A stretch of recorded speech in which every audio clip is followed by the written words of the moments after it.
Lille is a city in French Flanders, not far from the Belgian border. The origins of the town are said to date from the year 640, although the first documented account of the town is not until 1066. A merchant city known for trade in textiles since the 11th century, it became an industrial centre in the 19th century, creating a population boom. By 1912, the city was home to 217,000.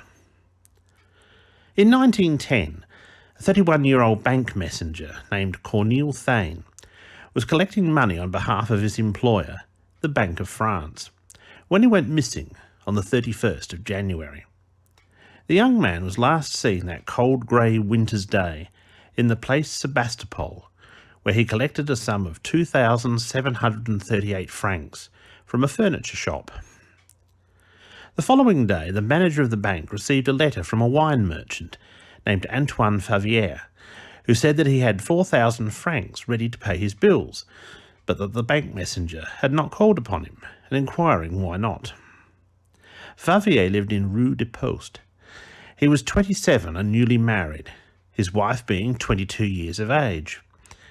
On the same day, the couple went away for a few days, leaving a note on their door saying they would return on Saturday, 5th of February.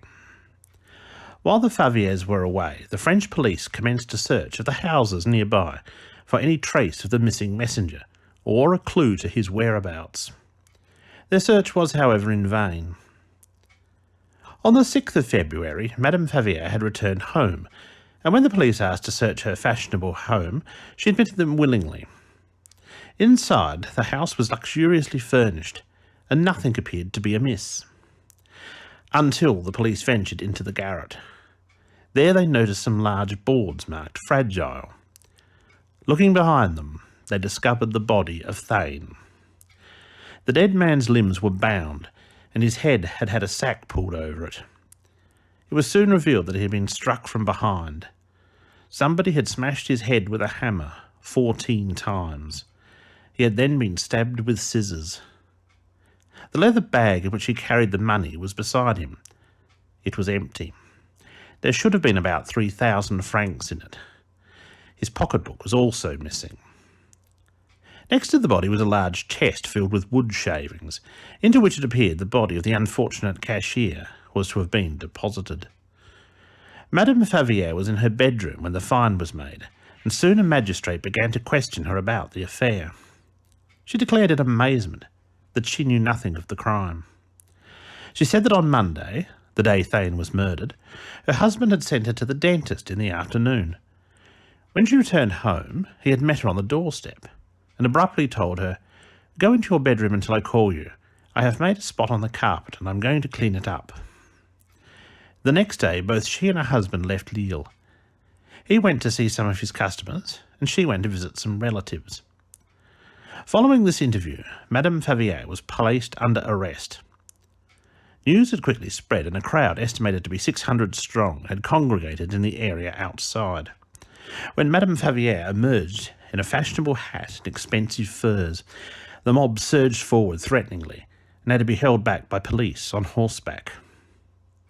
A boy who worked for the Faviers started that on the 31st of January he had been forbidden to go to the attic by Antoine, who informed him that there was a wildcat shut up in there, and that if the door was opened it would spring out and attack him.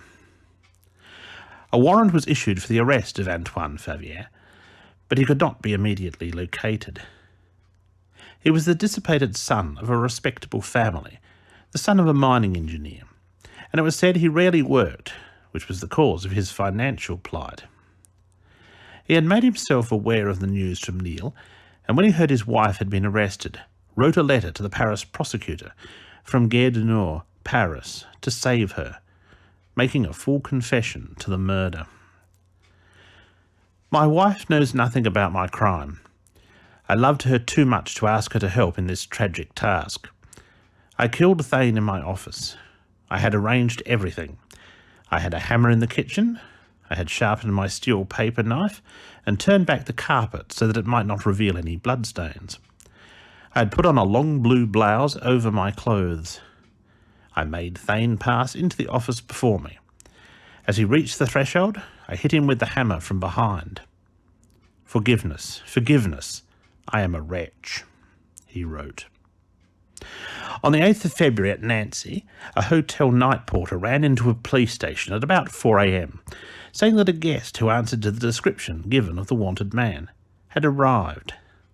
A police officer returned with the man and at the visitor's door took note of the guest's boots, which were there. On them was a partly erased trade stamp of a Lille bootmaker. Detectives were summoned, and around 5 a.m. they entered the room where Favier was staying. He had been engaged in writing a letter to his wife. A revolver was by his side. He had written, "I am caught. I prefer to die. Forgive me. Antoine." Then he had reconsidered and added, "No, I would rather expiate my crime and kiss you once again. I know that the police are here waiting for me downstairs." When asked if he was Favier, he readily admitted he was. He told the police he had gone from Lille to Paris and then to Nancy with the intention of making it across the border into Germany. While in Paris, at a restaurant's cloakroom, there was a mix-up which resulted in another man's suitcase being given to Favier. When the other man was headed Favier's and discovered the confusion, the bag was opened to ascertain the owner. When the belongings were noticed to be Favier's, the police were called and found evidence he was likely to be on his way to Nancy.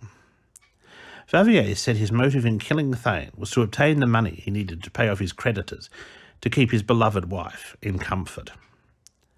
The trial was protracted, but in November, Favier was inevitably found guilty and sentenced to death. 2 other bank cashiers had been recently murdered in France, which would have added to the feelings against him. There were rumours that the President of France would commute the death sentence, and Favier apparently believed so. He spent 2 days reading about French Guiana and wrote letters to his wife asking her to join him in the French prison colony.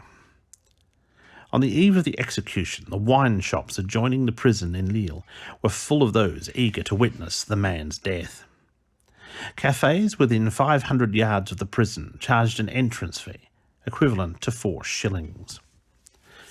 The 65-year-old father and 2 brothers of Thane were given reserved places by the authorities to see vengeance carried out. They arrived at 3:30 a.m. to take their place. Thane's widow did not join in the rituals of the law. She remained in seclusion at home with her 2 young children. She told a friend, "All this excitement will not bring my dead husband back to life." It was a French custom not to inform the condemned when execution was to occur. The noise outside roused Favier at 2 a.m, but he was told it was to do with another prisoner, and went back to sleep.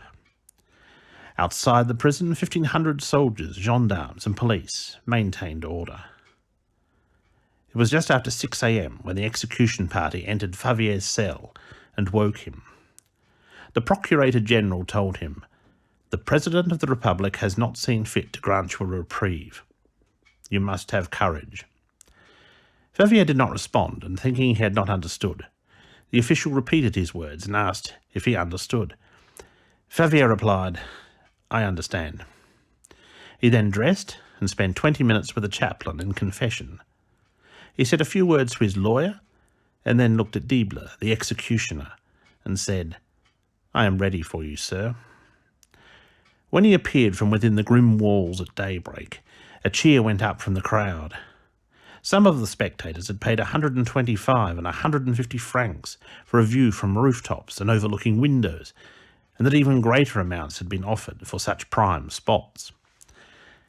He walked the few steps to the Red Widow, and without flinching lay down on the plank and was manoeuvred into position.